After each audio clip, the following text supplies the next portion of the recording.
when you have a massive list of games and TV shows and films that you want to talk about, you'll sometimes add one and then have something else come across your lap, so you have to put it off.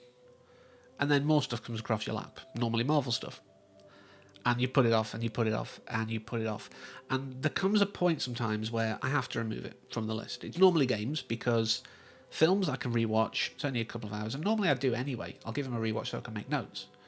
TV series, I've probably seen them enough that it's in there, I can talk about it, it's fine. But games, unless they're a really short visual novel, we're talking normally at least double digits for another playthrough. I cannot justify that.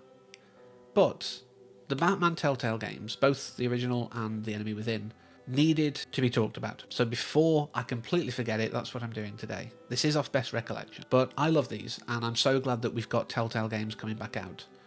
We have, the games have been rescued, and I love that. And you have to play these in Shadows mode because it's so much more atmospheric. I love that. But one of the greatest things I think for both of these games is that it shows Batman as a detective. There are a number of pieces of media that don't do this justice. As much as I love the Nolan Batman films for what they do, they don't really lean on the detective side.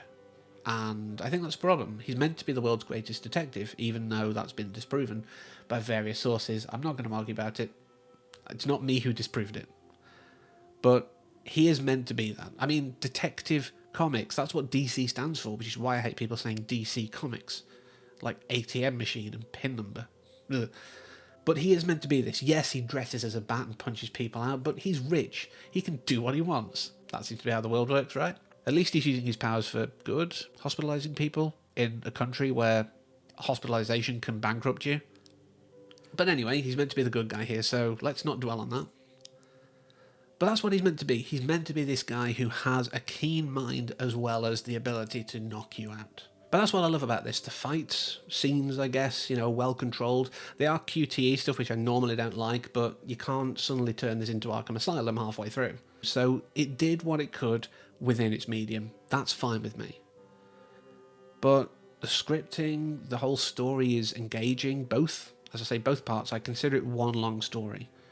It's engaging. It keeps me coming back. And a lot of the choices you make, you don't think you're making drastic choices.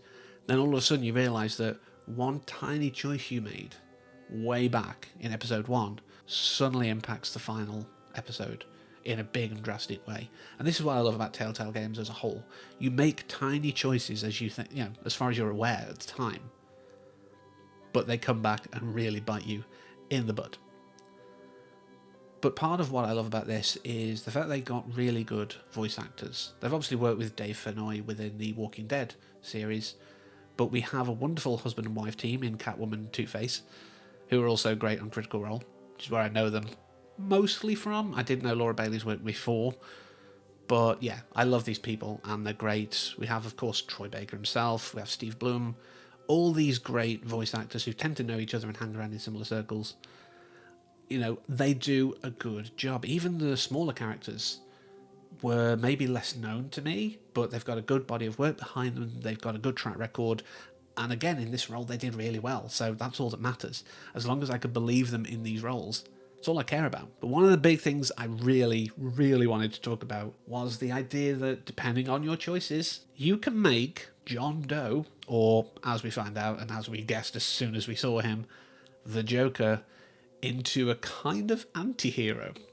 He's got the idea of what a hero should be, but his methodology is a bit wonky because he is still not quite right in the head. And I love the fact that in The Enemy Within, you can be guiding him to try and make him a better hero, to not do bad things all the time. And of course, Harley ruins it, because of course she does. But I love the idea that they play with the characters.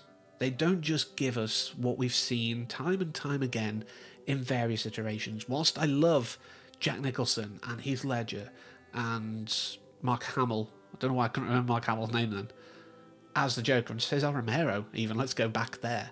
They're all variations on a theme. This was a big variation, and I am here for it.